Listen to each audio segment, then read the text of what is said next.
Bonsoir, j'espère que vous allez bien. Ah, en tout cas, ici, ça va. Comme promis, le live de 17h est là. C'est un live d'une importance capitale. Je compte sur chacun d'entre vous pour le partager. Parce que si ce n'était pas important, je n'allais pas m'arrêter pour le faire aujourd'hui. Parce que j'avais vraiment pas prévu de faire un live.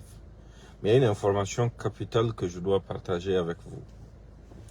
Avant d'arriver à l'information capitale, en attendant que les gens viennent, je vous invite à partager au maximum. Et parallèlement, je vais profiter, ouvrir une parenthèse sur notre situation. Khalifa Séré a fait une sortie intéressante en reconnaissant que dans aucun pays au monde, on a réussi à créer 25 billes en une année. Mais au Burkina, c'est le cas. On a réussi à créer 25 billes au Burkina Faso en une année. Ça, c'est un signe d'avancement. Et l'accalmie est venue dans beaucoup de localités de notre pays. Même si c'est toujours la lutte, la bataille dans certaines zones. On n'a pas dit que la guerre est finie. Mais on est en train d'avancer vers la fin de cette guerre. Il y a des étapes.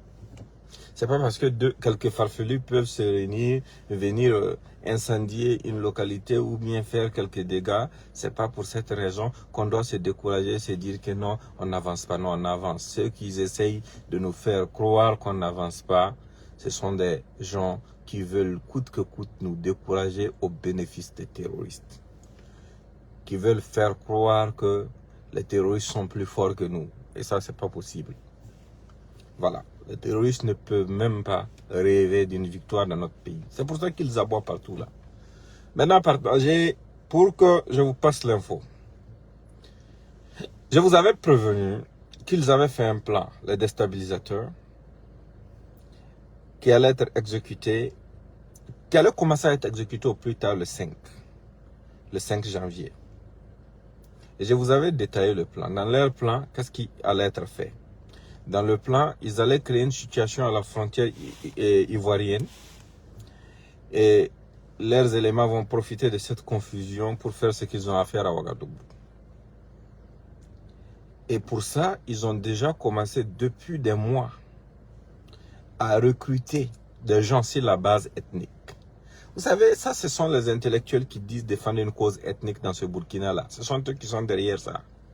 Les mêmes qui sont rentrés par une porte là, ce sont eux qui sont derrière ça.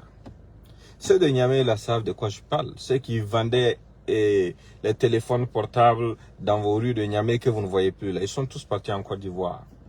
Ils sont allés se préparer et maintenant ils vont commencer à diffuser des informations tendancieuses, parlant exclusivement d'ethnie. Ils vont arrêter de parler de terrorisme. Ils vont arrêter de parler de djihadisme. Ils vont arrêter de parler d'islam. Ils vont commencer à parler d'ethnie. C'est exclusivement d'ethnie. La sortie des gens la dernière fois les a un peu perturbés et désorientés, mais ils n'ont pas abandonné leur plan. Voici leur plan. Je veux que vous écoutez ça attentivement et que vous partagez le message. Je veux aussi que vous notez ça. Parce que c'est exactement comme ça qu'ils comptent le faire. Dans un premier temps, comme la formation des gens qu'ils ont envoyés de différents pays ici, la base ethnique, est terminée, ils vont créer un incident, un grand incident sécuritaire à la frontière Burkina-Côte d'Ivoire pour qu'on déploie la majorité de nos forces là-bas. Et au même moment que nous allons déployer la majorité des forces du pays là-bas, les complices dans la ville vont passer à l'action en faisant aboutir l'assassinat du président Traoré. Je vais vous le dire crûment, c'est ça leur plan. Et dès que l'assassinat a eu lieu, il y a eu une coupure générale d'Internet, une coupure générale d'électricité et autres. Qu'est-ce qui va se passer? Ils ont déjà convenu avec des gens qui ont prépositionné des forces dans des pays voisins.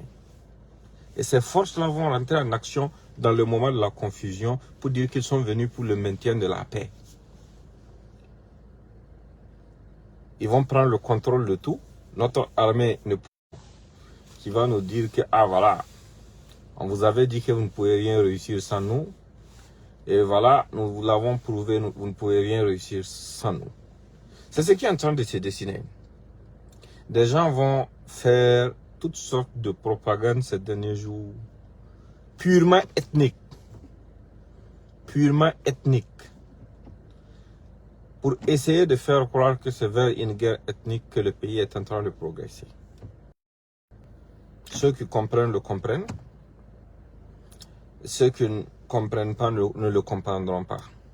Mais je veux seulement que vous preniez note et que vous partagez ce message afin que les uns et les autres puissent comprendre ce qui vient. Notre peuple est un peuple brave. On ne doit pas se laisser distraire par leurs manipulations et autres. Parce qu'ils ont tout tenté, ça n'a jamais abouti. Ils ont essayé de vous divertir, ils ont essayé de vous faire croire que non, vous ne devez pas participer à l'effort de paix. Ils ont inventé des faux trucs faisant croire que l'argent était dilapidé et utilisé d'une autre façon. Et ce sont les mêmes qui, dès qu'il y a une situation dans une zone, qui vous disent « Ah, vous voyez, l'État ne fait rien ». Et quand on intervient, ils disent que oh, un coup, 75 millions, et parlant des munitions de drones, soit disant que c'est cher. Vous encouragez les gens à ne pas contribuer à l'effort de paix. Vous encouragez les gens à ne pas accepter les prélèvements automatiques sur leur salaire. Dans un pays de guerre, et vous savez très bien que la guerre coûte cher. Et c'est vous, à chaque seconde, quand il y a un incident dans une localité, c'est vous qui sortez crier comme si vous aimez la localité, plus que les forces de défense et de sécurité, les VDP, qui sont en train de donner leur vie pour tous les Burkinabés. Mais attendez, cette fourberie-là ne peut pas marcher avec nous. Nous sommes dans une guerre qui est la nôtre. Des gens ont fait le choix de nous attaquer. Peu importe leur ethnie ou leur religion, ils seront traités de la même façon, sans aucune pitié. Et notre peuple courageux fera ce qu'il faut faire pour mener sa guerre. Parce que c'est la guerre de notre peuple. C'est parce qu'on a un pays qu'on a des fonctionnaires et des salaires. C'est parce qu'on a un pays qu'on a des gens avec des avantages. C'est parce qu'on a un pays qu'on peut même revendiquer des élections ou la liberté d'expression.